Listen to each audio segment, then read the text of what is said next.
Hello अस्सलाम students, how are you? कैसे हैं हम लोग? ठीक ठाक हैं। First of all we will discuss about the previous lecture कि हमने लास्ट टाइम जो हमने क्या काम किया था, ताकि हम उसके बाद जो अपने नेक्स्ट टॉपिक जो मूव करेंगे तो वो इससे रिलेट कर रहा होगा एंड आपको आपके लिए वो बहुत आसानी होगी उस टॉपिक को करने में। ठीक है ना? तो फर्स्ट ऑफ ऑल हमने जो लास्ट टॉपिक किया था, लास्ट क्वेश्चन हमने किया था, वो क्या किया था? ए क्यूब की वैल्यू फाइंड की थी।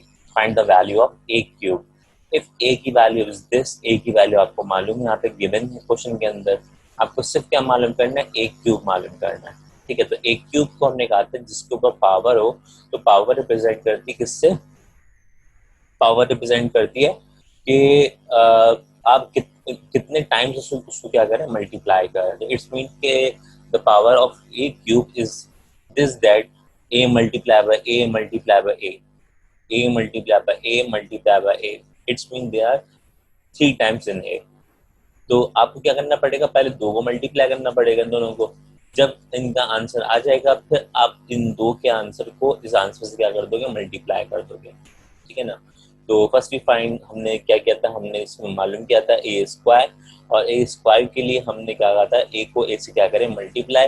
तो ए की जगह पे ए की वैल्यू आ गई, एंड देन दूसरे ए की जगह पे दूसरे ए की वैल्यू आ गई हमारे पास। ठीक है ना? उसके बाद में हमने मल्टीप्लिकेशन की थी इस रूल के हिसाब से, R1 C1, ये जब जो हमारा रूल था पूरा, ये हम कोई नया टॉपिक डिस्कस नहीं कर रहे, हम ये हमारे लिए अब पुराना हो गया है। हमने इस फॉर्मूले से हमने क्या किया था? सब आपको मल्टीप्लाई किया था। ठीक है ना? अभी जस्ट एक इसको रिकॉल कर रहा हूँ, ताकि जो बच्चे वो थे जो एब्सेंट थे उनका टॉपिक भी क्लियर हो जाए, और आप लोग भी एक फ्लो में आ जाए। जब फ्लो में आ जाएंगे तो इंशाल्लाह आपको भी मसला नहीं होगा, है ना? क्योंकि अभी सुबह सुबह क्लास जब हो रही होती है तो उस टाइम के अंदर ये होता है कि अभी तो सो के उठे हैं, पता नहीं क्या नई चीज पढ़ने जा रहे हैं, तो अब ये होता है कि एक थोड़ा सा रिवीजन लेना चाहिए। इंसान को थोड़ा सा रिवीजन लेना चाहिए, ताकि आप जो है उसको आगे की चीज को, जब आप फ्लो में आ जाओगे ना, एक फ्लो में जब आप आ जाते हैं तो उसके बाद फिर आप चीजों को कैच करना आसान समझते हैं, मेरे हिसाब से। मेरी थॉट तो ये है। बाकी आप देखें अपना। फिर हमने क्या किया था? इसको आपस में मल्टीप्लाई किया था। R1 को C1 से मल्टीप्लाई किया, फिर R1 को C2 से मल्टीप्लाई किया, फिर R1 को C3 से मल्टीप्लाई किया। इसी तरीके से हमने सेकंड रो को भी हमने इसी तरीके से मल्टीप्लाई किया था, और इसी तरीके से हमने थर्ड रो को भी आपस में क्या किया था? मल्टीप्लाई किया था, इन तीनों कॉलम से अकॉर्डिंग टू दिस रूल। ठीक है ना? देन उसके बाद फिर हमारे पास आंसर ये आया था। हमने कहा था कि इस स्टेप को बीआईके वाले, कराची बोर्ड वाले शो कर सकते हैं, आप शो कर सकते हैं। AQ बोर्ड वाले कोशिश करें इस स्टेप से बचे, इतनी प्रैक्टिस करें कि आपका आंसर डायरेक्ट ये वाला है। ठीक है ना?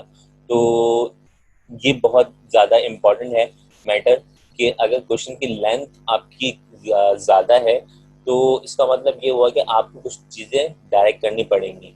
एक यू बोर्ड की ओ लेवल की बात कर रहा हूँ मैं तमाम बच्चों से बातें कर रहा हूँ जो ओ लेवल और एक यू बोर्ड खान बोर्ड के हैं। ठीक है ना? तो फिर उसके बाद हमने इसको सिंप्लीफाई किया था, और फिर उस सिंप्लीफिकेशन के बाद हमने इसको क्या किया था? हमने कहा था ये जो वैल्यू आई है, ये वैल्यू किसकी आई है? ए स्क्वायर की वैल्यू आई है। इसको आपस में, इसको जो है वो आपस में यहाँ पे इसको प्लस माइनस भी हमने किया था, और प्लस माइनस करने के बाद जो हमने कहा था वो वैल्यू जो आएगी वो किसकी आएगी? ए स्क्वायर की वैल्यू आएगी। तो अब देखिए नेक्स्ट स्लाइड। नेक्स्ट स्लाइड में क्या हुआ भाई? नेक्स्ट स्लाइड में ये हुआ कि ए क्यूब जो है वो हो गया ए स्क्वायर मल्टीप्लाई बाय ए, क्योंकि वही वाले पद मैंने क्या बोला था? तीन वैल्यूज थी, A multiply by A multiply by. पहले आपने क्या किया? ए स्क्वायर निकाल दिया, ए स्क्वायर का आंसर आ गया। अब इस ए स्क्वायर के आंसर को ए से क्या कर देंगे? मल्टीप्लाई कर देंगे। तो इसका मतलब ये भी आपस में क्या हो जाएगा? सिंप्लीफाई हो जाएगा। उसके बाद क्या किया आपने?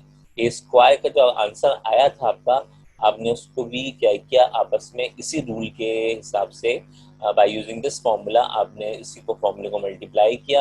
रो multiply by column, row multiply by column, R1 multiply by C1, R1 multiply by C2, R1 multiply by C3, then R2 multiply by C1, R2 multiply by C2, R2 multiply by C3, R3 multiply by C1, R3 multiply by C2, R3 multiply by C3। ये पूरा जो formula है, इस पूरे फॉर्मूले के हिसाब से हमने यूज करके हमने क्या कहा था? हमने ये वाली कंडीशन बनाई थी। ठीक है? इसका पूरा लेक्चर जो है वो अपलोड किया हुआ है आपके गूगल आपके क्लासरूम के अंदर। ठीक है ना? तो फिर इसके बाद जो है हमने क्या किया? इसको सिंप्लीफाई किया, और सिंप्लीफाई करने के बाद जो है हमारा जो आंसर आया वो कौन सा मैट्रिक्स आया, नल मैट्रिक्स आया। नल मैट्रिक्स क्या हो गया हमारा, 0 0 0 अगर है जिसमें, तो उसको हम क्या बोलते हैं, नल मैट्रिक्स बोलते हैं। इसमें लिखा हुआ है O3। O3 का मतलब कि नल मैट्रिक्स को कह दिया उन्होंने O, और 3 का मतलब ये हो गया कि ऑर्डर 3 है, 3 ऑर्डर है। अगर ये इस यहाँ पे स्क्वायर 2 होता तो इसका मतलब ये होता है कि ऑर्डर 2 होता, यानी इसमें 2/2 का ऑर्डर होता। ठीक है ना, 3 लिखा हुआ है तो उसका मतलब नल मैट्रिक्स है। वो शो करता है किसको, नल मैट्रिक्स को शो करता है। और 3 किसको शो कर रहा है कि आपका जो आंसर आया है वो 3 ऑर्डर में आया है। इसी तरह से आई का भी है, आइडेंटिटी मैट्रिक्स का भी है। 1 0 0 1 याद है आपको वैल्यू। अगर I2 लिखा हुआ है, I2 लिखा हुआ है तो उसका मतलब क्या है, 1001। ठीक है ना। अगर I3 लिखा होगा फिर डायगोनल के अंदर क्या होगा, 1 1 लिखा होगा, उसके अलावा तमाम चीजें क्या होंगी, 9 वैल्यूज में से 0 होंगी। तो डायगोनल में जाएगा फिर क्या होगा, 1 होगा, तो वो होता है I3। तो वो आइडेंटिटी के लिए यूज होता है। ठीक है, तो ये क्वेश्चन हमने यहाँ पे कंप्लीट किया था और बहुत अच्छे से हमने इस सवाल को कंप्लीट करते हुए टॉपिक समझा था। ठीक है ना। तो मुझे आप बताएं कि इस लेक्चर में कोई मसला आपको आया था, is there any confusion in this lecture? No? Okay, now I am moving to the next question. uh, देखते हैं क्वेश्चन क्या है। क्वेश्चन की वैरायटी को थोड़ा चेंज किया है। अब देखो क्वेश्चन की वैरायटी जो है ना बहुत थोड़ी चेंज हो गई है। अब मैं तो एक क्वेश्चन को थोड़ा चेंज किया है।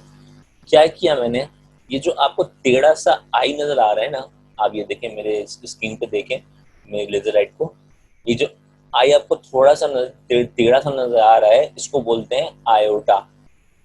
क्या बोलते हैं, आयोटा। ठीक है ना। तो ये आपका क्या है, ये आयोटा है। ठीक है ना। अब आयोटा क्या होता है, कैसे होता है, क्यों होता है, इसकी एक पूरी डिस्क्रिप्शन है। अभी हम सवाल क्वेश्चन करेंगे तो मैं आपको बताता रहूंगा साथ साथ। ठीक है ना। अब करना क्या है, कहता है कि भाई ए की वैल्यू जो है वो ये रही। ए की वैल्यू इसने दे दिया हमें। इसने कहा हमसे कि ए की पावर 4 बताओ, ए की पावर 4 बताओ। और ए की पावर 4 जो आंसर आए वो I2 के बराबर आनी चाहिए। इसका मतलब आइडेंटिटी मैट्रिक्स के बराबर आनी चाहिए। और आइडेंटिटी मैट्रिक्स भी कौन सा वाला, 2/2 ऑर्डर का। इसका मतलब 1001 आना चाहिए।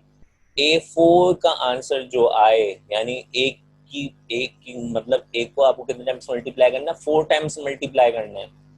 4 टाइम्स मल्टीप्लाई करना है, तो 4 टाइम्स मल्टीप्लाई करके जो आंसर आएगा वो क्या आएगा, I2 के बराबर आएगा। और I2 क्या होता है, आइडेंटिटी मैट्रिक्स होता है 2/2 का। ये बात क्लियर हो गई यहाँ तक? Any problem? अब करेंगे कैसे, ये ए की पावर 4 है। ठीक है ना। क्या किया, पहले ए स्क्वायर निकाला। पहले क्या किया, ए स्क्वायर निकाला। ए को ए से क्या कर दिया, मल्टीप्लाई कर दिया। ए को ए से क्या कर दिया, मल्टीप्लाई कर दिया, ए स्क्वायर हो गया। तो आपने ए स्क्वायर निकाला, जो ए स्क्वायर निकाला है अगला भी ए स्क्वायर वही होगा, क्योंकि ए की वैल्यू तो सेम ही है ना। इसका मतलब आपने ये जो 4 पावर थी, ए की पावर 4 थी, आपने क्या कर दिया, इसको कन्वर्ट कर दिया स्क्वायर स्क्वायर में। ए स्क्वायर निकाल दिया, ए को ए से मल्टीप्लाई किया, ए स्क्वायर आ गया। देन फिर ए स्क्वायर, पहला वाला ए स्क्वायर जो है वो अगले वाले ए स्क्वायर से क्या हो जाएगा, मल्टीप्लाई हो जाएगा। देन आपका क्या आ जाएगा, आंसर आ जाएगा ए की पावर 4। तो इसका मतलब पहला जो स्टेप होगा हमारा वो क्या होगा, ए को ए से क्या करना है, मल्टीप्लाई, ए स्क्वायर निकालना है।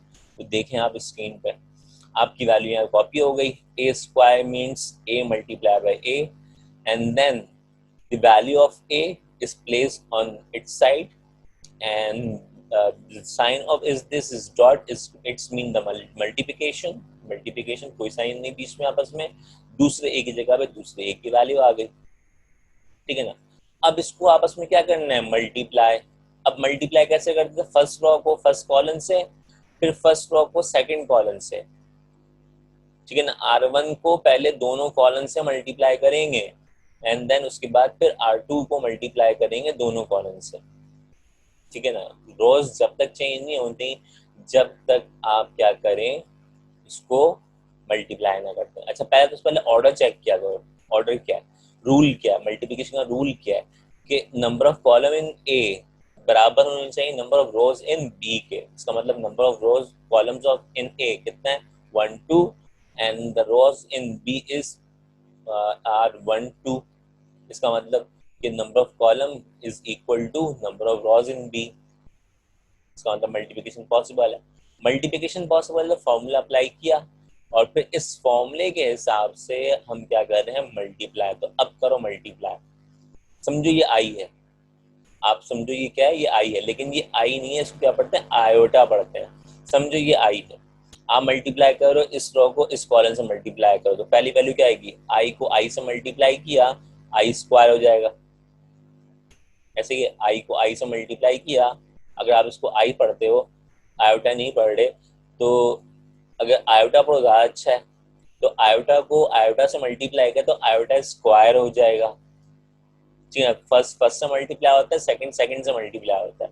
इट्स मीन मैं अगर नेक्स्ट स्टेप शो करूं तो देखो यहाँ पे आई को आई से मल्टीप्लाई किया, आई मल्टीप्लाई बाय आई, साइन बीच में किसका आता है, प्लस का। जीरो को मल्टीप्लाई किससे किया, वन से, तो इसका मतलब जीरो को मल्टीप्लाई किया वन से, ये आ गया R1C1। देन R1C2, R1C2 आई को मल्टीप्लाई किया जीरो से, आई को मल्टीप्लाई किया जीरो से, एंड देन जीरो को मल्टीप्लाई किया माइनस आई से, तो जीरो को मल्टीप्लाई किया माइनस आई से। ये वैल्यू प्लेस हो गई इसकी R1C2 की। देन इसके बाद फिर R2C1, R2C1, where is R2, this is the R2, R2 first value multiply by first value, one multiply by iota, one multiply by iota.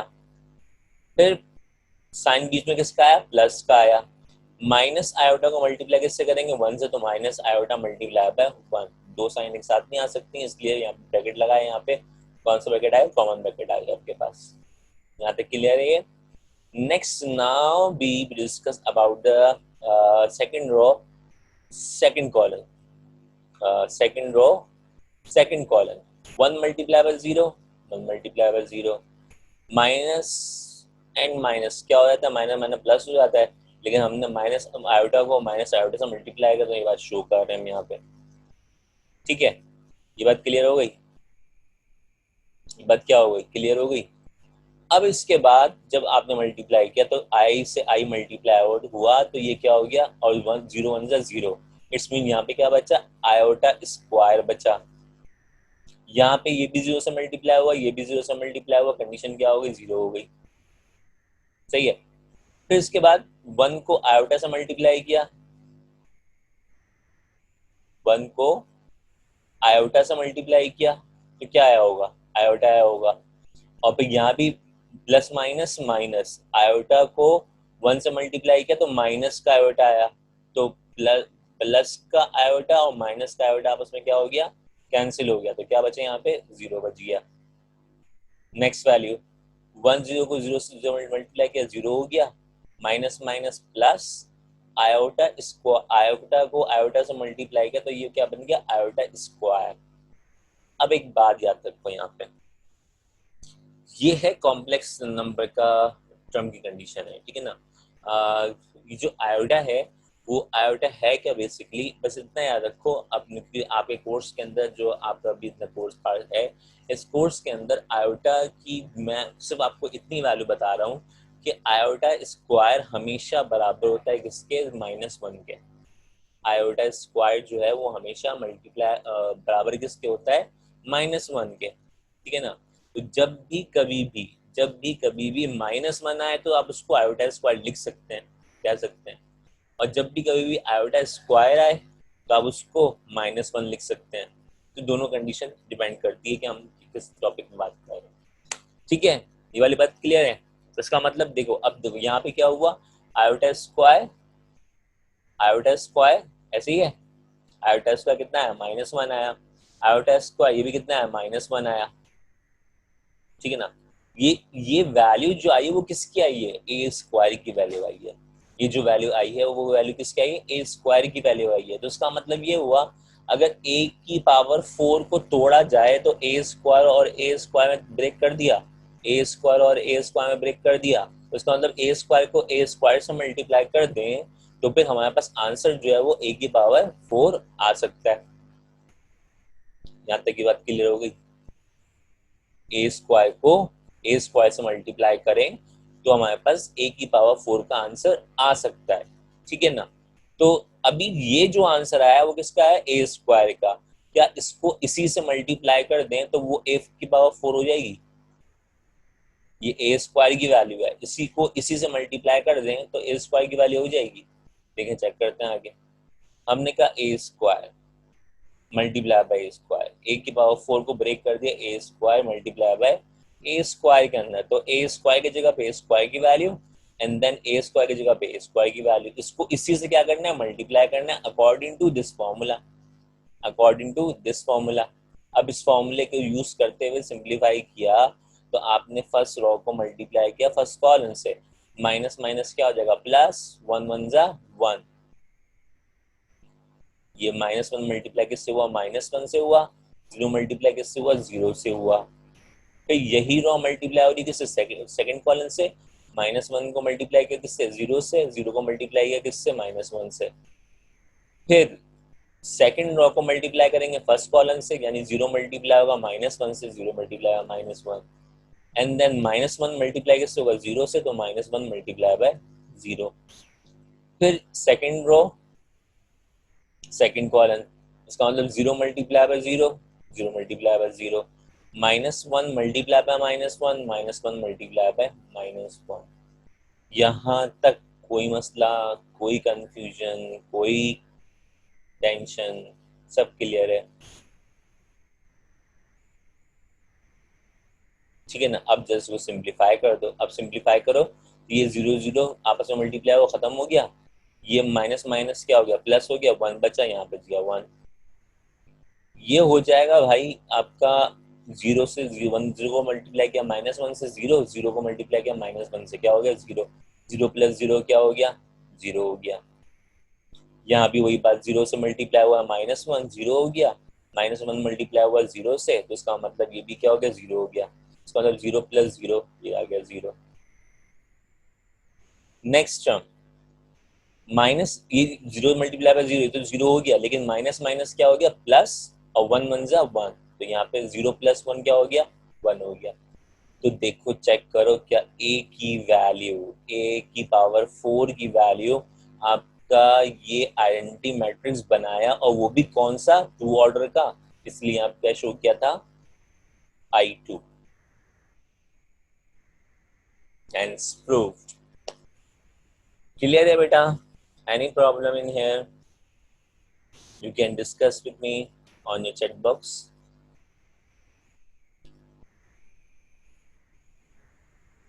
तो ये एक रूटीन से हट के सवाल है, ये रूटीन से ना एक हट के सवाल है, हो सकता है कि इस तरह का सवाल भी आपके क्वेश्चन में, आपके पेपर में आ सकता हो, ये रूटीन से थोड़ा सा हट के सवाल है। देखो हमें ना हर चीज़ सीखनी है, हमें हर तरह की प्रैक्टिस करनी है, हमने हर तरह की प्रैक्टिस रखनी है। अब पेपर में किस तरह का पेपर आता है, हम पेपर के लिए तैयारी नहीं कर रहे। देखो एक पढ़ने वाला बच्चा हमेशा पढ़ने की तैयारी करता है, वो पेपर पास करने की तैयारी नहीं करता है, वो पेपर मतलब टॉप कंडीशन के लिए अपने आप को प्रिपेयर करता है कि मैं जो हूँ वो सबसे अच्छा नंबर लेके आऊँ, सबसे बेस्ट मार्क्स लेके आऊँ, और जो है वो किसी अच्छी यूनिवर्सिटी में एडमिशन हो जाए आगे जा करके, ठीक है ना।